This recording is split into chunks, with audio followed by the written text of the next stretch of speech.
नमस्कार दोस्तों, VNKD study portal के यूट्यूब चैनल में आपका स्वागत है। तो दोस्तों, यदि आप CCC एग्ज़ाम की तैयारी कर रहे हैं और अच्छा ग्रेड पाना चाहते हैं तो आपके लिए यह वीडियो बहुत ही महत्वपूर्ण है। जैसा कि आप सभी जानते हैं, आजकल अधिकतर सरकारी नौकरियों के लिए CCC का होना अनिवार्य कर दिया गया है। इन्हीं सभी बातों को ध्यान में रखते हुए आज से हम सब डेली शाम 5 बजे कंप्यूटर से कुछ महत्वपूर्ण प्रश्नों को पढ़ेंगे जो कि एग्ज़ाम में अक्सर पूछा जाता है। इससे पहले दोस्तों, यदि आप अभी चैनल पर नए विजिट कर रहे हैं तो चैनल को सब्सक्राइब कर लीजिए, साथ ही बेल आइकन को भी प्रेस कर लीजिएगा ताकि आने वाले हर वीडियो का नोटिफिकेशन आपको समय समय पर मिल सके। तो चलिए हम सब शुरू करते हैं। और देखिए दोस्तों, आज हम लोगों का मॉडल प्रैक्टिस सेट पहला है। डेली हम सब एक एक मॉडल प्रैक्टिस सेट करेंगे। तो आज का जो पहला प्रश्न है, आप सब इसे बताइए किसी नेटवर्क सिस्टम से जुड़े हुए पर्सनल कंप्यूटर को कहा जाता है। बताइए किसी नेटवर्क सिस्टम से जुड़े हुए पर्सनल कंप्यूटर को क्या कहा जाता है। जंक्शन कहा जाता है कि पावर स्टेशन कहा जाता है कि वर्क स्टेशन कहा जाता है कि नेटवर्क स्टेशन कहा जाता है। बताइए पहले का कौन सा विकल्प सही होगा। तो देखिए, पहले का ऑप्शन नंबर सी सही होगा। किसी नेटवर्क सिस्टम से जुड़े हुए पर्सनल कंप्यूटर को वर्क स्टेशन कहा जाता है। तो पहले का ऑप्शन नंबर सी सही होगा, इसे आप याद रखिएगा। दूसरा प्रश्न आप सब बताइए कि टेलीकॉम सिस्टम उदाहरण है। बताइए टेलीकॉम सिस्टम किसका उदाहरण है। LAN का है कि WAN का है कि RAN का है कि MAN का है। बताइए टेलीकॉम सिस्टम किसका उदाहरण है। तो देखिए, दूसरे का ऑप्शन नंबर 20 सही होगा। टेलीकॉम सिस्टम WAN का उदाहरण है। साथ ही दोस्तों, ये अभी जान लीजिए LAN का जो पूरा नाम होता है, देखिए L से जो होता है वह आपका होता है लोकल, A से एरिया होता है और N से नेटवर्क होता है। सेम इसी तरह जिस तरह L से लोकल, A से एरिया, N से नेटवर्क, उसी तरह WAN का जो पूरा नाम होता है वह होता है, देखिए W से वाइड, A से एरिया, N से नेटवर्क। यानी देखिए LAN का जो पूरा नाम है लोकल एरिया नेटवर्क और WAN का जो पूरा नाम है यानी WAN का जो पूरा नाम है वाइड एरिया नेटवर्क है। इसे भी आप याद रखिएगा क्योंकि यह सभी एग्जाम में पूछ लिया जाता है। तीसरा प्रश्न आप सब बताइए। देखिए तीसरा प्रश्न है, फार्मूलाज निम्न में से किसका महत्वपूर्ण फीचर है। बताइए फार्मूलाज निम्न में से किसका महत्वपूर्ण फीचर है। MS वर्ड का कि MS एक्सेल का कि विंडोज का कि ये सभी। बताइए फार्मूलाज किसका महत्वपूर्ण फीचर है। तो देखिए तीसरे का ऑप्शन नंबर 20 सही होगा। फार्मूलाज जो होता है वह MS एक्सेल का महत्वपूर्ण फीचर होता है। तो तीसरे का ऑप्शन नंबर 20 सही होगा, इसे आप याद रखिएगा। अगला प्रश्न आप सब बताइए। चौथा प्रश्न है, बताइए डेटाबेस निम्न में से किससे मिलकर बना होता है। बताइए फील्ड तथा पंक्तियों से मिलकर कि कॉलमों तथा पंक्तियों से मिलकर कि फील्ड तथा रिकॉर्डों से मिलकर कि इनमें से कोई नहीं। बताइए आप सब डेटाबेस किससे मिलकर बना होता है। तो देखिए चौथे का ऑप्शन नंबर सी सही होगा। डेटाबेस फील्ड तथा रिकॉर्डों से मिलकर बना होता है। तो चौथे का ऑप्शन नंबर सी सही होगा, इसे आप याद रखिएगा। दोस्तों, यदि आपको यह वीडियो अच्छा लग रहा है तो वीडियो को लाइक कर दीजिए, साथ ही शेयर कर दीजिए। और यदि आप डेली जो है शाम 5 बजे कंप्यूटर से कुछ महत्वपूर्ण प्रश्नों का प्रैक्टिस सेट करना चाहते हैं तो चैनल को सब्सक्राइब करना मत भूलिएगा, यानी चैनल को सब्सक्राइब जरूर कर लीजिएगा। अगला प्रश्न आपसे बताइए, प्रश्न नंबर 5 है, बताइए डेस्कटॉप पर छोटी छोटी आकृतियों को क्या कहते हैं। बताइए बार कहते हैं कि कर्सर कहते हैं कि व्यू कहते हैं कि आइकन्स कहते हैं। बताइए आप सब डेस्कटॉप पर जो छोटी छोटी आकृतियां होती हैं उन्हें क्या कहा जाता है। तो देखिए 5 का ऑप्शन नंबर डी सही होगा। तो डेस्कटॉप पर जो छोटी छोटी आकृतियां होती हैं उन्हें आइकन्स कहा जाता है। तो 5 का ऑप्शन नंबर डी जो होगा सही होगा। अगला प्रश्न आपसे बताइए, प्रश्न नंबर 6 है, बताइए निम्नलिखित में से कौन सा विकल्प प्रेजेंटेशन को देखने के लिए प्रयुक्त नहीं होता है। बताइए नॉर्मल व्यू कि मास्टर व्यू कि स्लाइड शार्टर व्यू कि उपरोक्त में से कोई नहीं। बताइए निम्नलिखित में से कौन सा विकल्प जो है प्रेजेंटेशन को देखने के लिए प्रयुक्त नहीं होता है। तो देखिए 6 का ऑप्शन नंबर डी सही होगा। तो यहाँ पर देखिए इस प्रश्न का ऑप्शन नंबर डी सही है। देखिए उपरोक्त में से कोई नहीं, यानी देखिए किसी भी का प्रयोग जो है प्रेजेंटेशन को देखने के लिए प्रयुक्त नहीं होता है, ना ही नॉर्मल व्यू का, ना ही मास्टर व्यू का, ना ही स्लाइड शार्टर व्यू का। तो इसे आप याद रखिएगा। इसी तरह के देखिए CCC के एग्जाम में प्रश्न पूछे जाते हैं, तो इसलिए आप इन सभी प्रश्नों को ध्यान से पढ़िए। अगला प्रश्न आपसे बताइए, प्रश्न नंबर 7 है, बताइए विंडोज को अन्य ऑपरेटिंग सिस्टम से बेहतर डॉट डॉट की वजह से माना जाता है। यानी बताइए विंडोज को अन्य ऑपरेटिंग सिस्टम से बेहतर बताइए किसकी वजह से माना जाता है। DOS के कि GUI के कि कमांड प्रॉम्प्ट के कि XP के।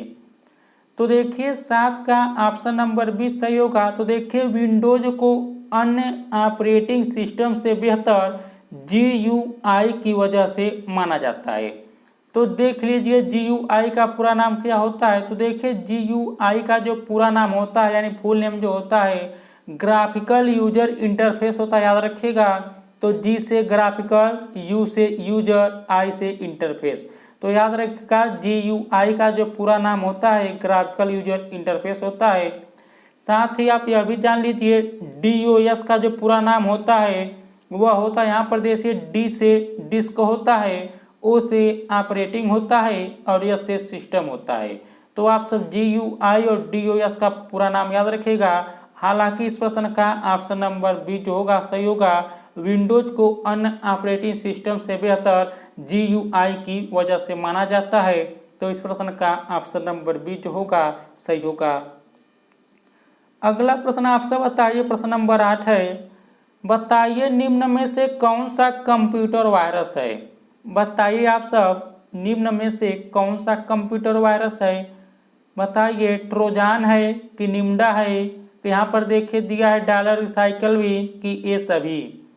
बताइए 8 का कौन सा विकल्प सही होगा। तो देखिए 8 का ऑप्शन नंबर डी सही होगा। तो देखिए यहाँ पर जो दिया है ट्रोजान, निम्डा, यह देखिए डॉलर रिसाइकल बिन, ये सभी जो हैं कंप्यूटर वायरस हैं। तो 8 का ऑप्शन नंबर डी सही होगा, इसे आप याद रखिएगा। अगला प्रश्न आपसे बताइए, प्रश्न नंबर 9 है, बताइए रैम डॉट डॉट मेमोरी है। बताइए रैम किस प्रकार का मेमोरी है, रीड ऑनली मेमोरी है कि राइट ऑनली मेमोरी है कि वोलेटाइल है कि द्वितीयक मेमोरी है। बताइए रैम किस प्रकार का मेमोरी है। तो देखिए 9 का ऑप्शन नंबर सी सही होगा। रैम जो है वह वोलेटाइल मेमोरी है। तो 9 का ऑप्शन नंबर सी जो होगा सही होगा। और देखिए दोस्तों साथ में यह भी जान लीजिए रैम का जो पूरा नाम होता है, देखिए रैम का जो फुल नेम होता है आर से देखिए रैंडम होता है, ए से एसेस होता है और एम से मेमोरी होता है, याद रखिएगा। यानी रैम का जो पूरा नाम होता है रैंडम एक्सेस मेमोरी होता है, याद रखिएगा। अगला प्रश्न आपसे बताइए, प्रश्न नंबर 10 है, बताइए बाउंड्री तथा पेज मार्जिनों के बीच की दूरी को कहते हैं। बताइए बाउंड्री तथा पेज मार्जिनों के बीच की दूरी को क्या कहा जाता है। मार्जिन कहा जाता है कि इंडेंट कहा जाता है कि टैब कहा जाता है कि स्पेसिंग कहा जाता है। बताइए 10 का कौन सा विकल्प सही होगा। तो देखिए 10 का ऑप्शन नंबर बी यहाँ पर सही होगा। तो बाउंड्री तथा पेज मार्जिनों के बीच की दूरी को इंडेंट कहते हैं। तो 10 का ऑप्शन नंबर बी जो होगा सही होगा। अगला प्रश्न आपसे बताइए, प्रश्न नंबर 11 है, इसे बताइए, बताइए कि ब्लू रे है। बताइए ब्लू रे क्या है, USB डिवाइस है कि फ्लैश ड्राइव है कि कॉम्पैक्ट डिस्क है कि ये सभी हैं। बताइए ब्लू रे क्या है। तो देखिए ब्लू रे जो है यह एक कॉम्पैक्ट डिस्क होता है। तो 11 का ऑप्शन नंबर सी सही होगा। याद रखिएगा ब्लू रे जो होता है वह एक कॉम्पैक्ट डिस्क होता है। अगला प्रश्न आपसे बताइए, प्रश्न नंबर 12 है। बताइए ई कॉमर्स के प्रयोग से यूजर बचा सकता है। बताइए ई कॉमर्स के प्रयोग से यूजर क्या बचा सकता है। समय बचा सकता है कि कार्य बचा सकता है कि धन बचा सकता है कि ये सही बचा सकता है। बताइए 12 का कौन सा विकल्प सही होगा। तो देखिए दोस्तों ई कॉमर्स के प्रयोग से यूजर जो है समय बचा सकता है, कार्य भी बचा सकता है, साथ ही धन भी बचा सकता है। इसी प्रकार इसलिए यहाँ पर 12 का ऑप्शन नंबर डी सही होगा। ई कॉमर्स के प्रयोग से यूजर देखिए समय, कार्य, धन सही बचा सकता है, इसलिए 12 का ऑप्शन नंबर डी जो होगा सही होगा। इसे आप याद रखिएगा। अगला प्रश्न आपसे बताइए, प्रश्न नंबर 13 है। बताइए किसी स्लाइड में से टेक्स्ट को डिलीट करने के लिए निम्न में से किस कुंजी का प्रयोग किया जाता है। बताइए Ctrl+D का प्रयोग कि DEL का प्रयोग कि Alt+Delete का प्रयोग कि Ctrl+Alt+Backspace का प्रयोग। बताइए किसी स्लाइड में से टेक्स्ट को डिलीट करने के लिए किस कुंजी का प्रयोग किया जाता है। तो देखिए 13 का ऑप्शन नंबर बी सही होगा। तो देखिए यहाँ पर DEL कुंजी का प्रयोग किया जाता है। तो 13 का ऑप्शन नंबर बी जो होगा सही होगा। अगला प्रश्न आपसे बताइए, प्रश्न नंबर 14 है। बताइए कि वर्ड प्रोसेसिंग में किसी डॉक्यूमेंट या वर्कशीट इत्यादि को पुनः सेव करने के लिए निम्न में से किस संयोग कुंजी का प्रयोग करते हैं। बताइए वर्ड प्रोसेसिंग में किसी डॉक्यूमेंट या वर्कशीट इत्यादि को पुनः सेव करने के लिए निम्न में से किस संयोग कुंजी का प्रयोग करते हैं। Ctrl+Z का कि Ctrl+S का कि Ctrl+A का कि Ctrl+V का। तो देखिए 14 का ऑप्शन नंबर बी सही होगा। तो देखिए Ctrl+S कुंजी का प्रयोग किया जाता है। तो 14 का ऑप्शन नंबर बी जो होगा सही होगा। और देखिए दोस्तों साथ में अभी जान लीजिए Ctrl+V का प्रयोग पेस्ट के लिए किया जाता है, इसे भी आप याद रखिएगा। अगला प्रश्न आपसे बताइए, प्रश्न नंबर 15 है। बताइए एक बाइट में कितने बिट होते हैं। बताइए देखिए इसी तरह के प्रश्न CCC में पूछे जाते हैं। बताइए एक बाइट में कितने बिट होते हैं। 6 बिट होते हैं कि 10 बिट होते हैं कि 4 बिट होते हैं कि 8 बिट होते हैं। बताइए 15 का कौन सा विकल्प सही होगा। तो देखिए 15 का ऑप्शन नंबर डी सही होगा। एक बाइट में कुल 8 बिट होते हैं। तो याद रखिएगा 15 का ऑप्शन नंबर डी जो होगा सही होगा। अगला प्रश्न बताइए आपसे, प्रश्न नंबर 16 है। इसे बताइए निम्न में से कौन सी टर्म MS एक्सेल से संबंधित है। बताइए निम्न में से कौन सी टर्म MS एक्सेल से संबंधित है। टेबल की, रिपोर्ट की, फॉर्म्स की, ये सभी। तो देखिए 16 का ऑप्शन नंबर ए सही होगा। यहाँ पर देखिए टेबल जो है यह जो टर्म है यह MS एक्सेल से संबंधित है। तो 16 का ऑप्शन नंबर बी जो होगा सही होगा। इसे आप याद रखिएगा। अगला प्रश्न आपसे बताइए, प्रश्न नंबर 17 है। इसे बताइए कस्टम एनिमेशन के माध्यम से निम्न में से किसकी सेटिंग होती है। बताइए कस्टम एनिमेशन के माध्यम से निम्न में से किसकी सेटिंग होती है। चार्ट इफेक्ट का कि मल्टीमीडिया का कि ऑर्डर टाइमिंग इफेक्ट्स का कि उपरोक्त सभी का।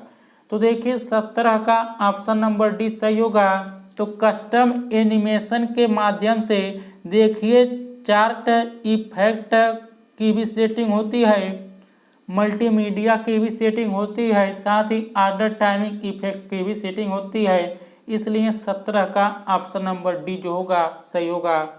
यदि दोस्तों आप लोग अभी तक चैनल को सब्सक्राइब नहीं किए हैं तो कृपया चैनल को सब्सक्राइब कर लीजिए। यदि आप डेली शाम 5 बजे कंप्यूटर से महत्वपूर्ण प्रश्नों का प्रैक्टिस सेट करना चाहते हैं तो।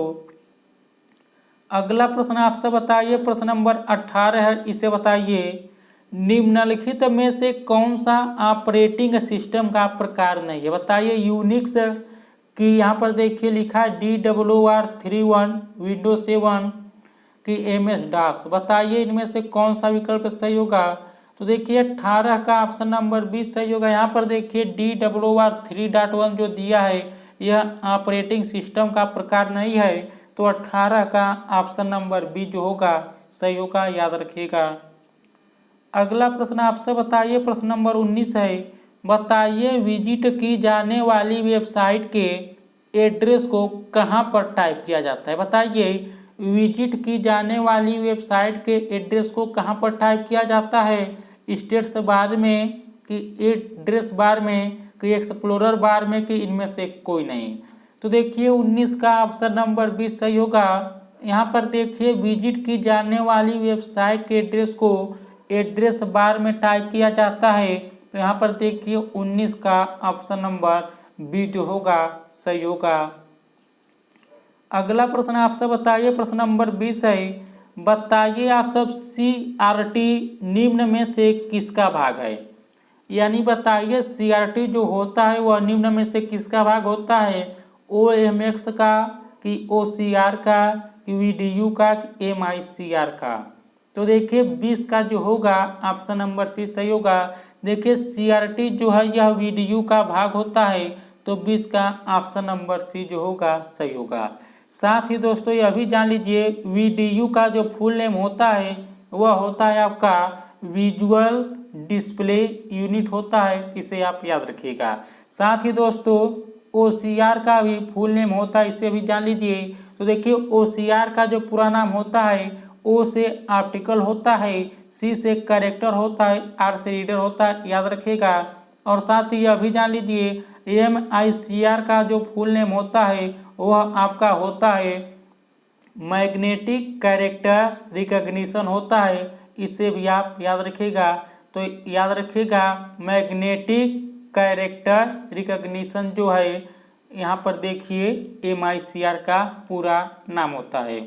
कभी कभी देखिए दोस्तों एग्जाम में कंप्यूटर में देखिए फुल नेम ही पूछ लेता है, इसलिए मैं आपको साथ में बताते चल रहा हूँ। अगला प्रश्न आपसे बताइए, प्रश्न नंबर 21 है, बताइए रोम में उपस्थित अस्थायी प्रोग्रामों को डॉट डॉट कहा जाता है। यानी बताइए रोम में उपस्थित अस्थायी प्रोग्रामों को क्या कहा जाता है। EPROM कहा जाता है कि PROM कहा जाता है कि रैम कहा जाता है कि BIOS कहा जाता है।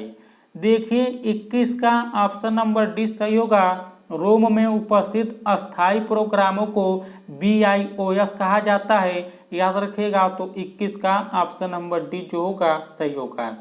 अब चलिए दोस्तों यहाँ पर एक एक करके इन सभी का फुल नेम भी जान लीजिए। तो देखिए EPROM का जो पूरा नाम होता है वह आपका होता है देखिए इरेजेबल प्रोग्रामिंग रोम होता है, याद रखिएगा। यानी EPROM का जो पूरा नाम होता है आपका इरेजेबल प्रोग्रामिंग रोम होता है। और देखिए PROM का जो पूरा नेम होता है वह होता है प्रोग्रामेबल रीड ओनली मेमोरी। यानी देखिए रोम यानी रीड ओनली मेमोरी। इसी तरह यहाँ पर देखिए PROM का जो पूरा नाम होता है प्रोग्रामेबल रीड ओनली मेमोरी होता है। और देखिए रैम का जो पूरा नाम होता है रैंडम एक्सेस मेमोरी होता है। और यहाँ पर देखिए BIOS का जो पूरा नाम होता है, इसे भी याद रखिएगा। BIOS का जो पूरा नाम होता है बेसिक इनपुट आउटपुट सिस्टम होता है, याद रखिएगा। तो दोस्तों इसे भी याद रखिए। अगला प्रश्न आपसे बताइए, प्रश्न नंबर 22 है, बताइए सबसे पहले कंप्यूटर को किस भाषा के प्रयोग से प्रोग्राम किया गया था। बताइए असेंबली भाषा में कि सोर्स कोड में कि ऑब्जेक्ट कोड में कि मशीनी भाषा में। तो देखिए 22 का ऑप्शन नंबर डी सही होगा। सबसे पहले कंप्यूटर को मशीनी भाषा से प्रोग्राम किया गया था। तो देखिए 22 का ऑप्शन नंबर डी जो होगा सही होगा। अगला प्रश्न आपसे बताइए, प्रश्न नंबर 23 है, बताइए MS एक्सेल में किसी सेल में प्रविष्ट किए गए नंबर्स स्वतः ही डॉट डॉट होते हैं। बताइए MS एक्सेल में किसी सेल में प्रविष्ट किए गए नंबर्स स्वतः क्या होते हैं, लेफ्ट अलाइंड हो जाते हैं कि राइट अलाइंड हो जाते हैं कि जस्टिफाइड हो जाते हैं कि सेंटर अलाइंड हो जाते हैं, बताइए। तो देखिए 23 का ऑप्शन नंबर 20 सही होगा। एमएस एक्सेल में किसी सेल में प्रविष्ट किए गए नंबर से स्वतः ही राइट अलाइंड हो जाते हैं, तो 23 का ऑप्शन नंबर 20 जो होगा सही होगा। अगला प्रश्न आपसे बताइए, प्रश्न नंबर 24 है। बताइए एमएस पावर पॉइंट का प्रयोग किस कार्य के लिए किया जाता है। बताइए एमएस पावर पॉइंट का प्रयोग किस कार्य के लिए किया जाता है। डेटा को मैनिपुलेट करने के लिए, कि डेटा विश्लेषण में, कि वर्ड प्रोसेसिंग के लिए, कि प्रेजेंटेशन की डिजाइनिंग में। बताइए एमएस पावर पॉइंट का प्रयोग किस कार्य के लिए किया जाता है। तो देखिए 24 का ऑप्शन नंबर डी सही होगा। एमएस पावर पॉइंट का प्रयोग प्रेजेंटेशन की डिजाइनिंग में किया जाता है, तो 24 का ऑप्शन नंबर डी जो होगा सही होगा। अगला प्रश्न आपसे बताइए, प्रश्न नंबर 25 है। इससे बताइए इंटरनेट एक डॉट डॉट है। बताइए इंटरनेट एक क्या है, एकल नेटवर्क है, कि विभिन्न नेटवर्कों का बड़ा संग्रह है, कि लोकल एरिया नेटवर्कों का इंटर कनेक्शन है, कि उपरोक्त में से कोई नहीं। बताइए इंटरनेट एक क्या है।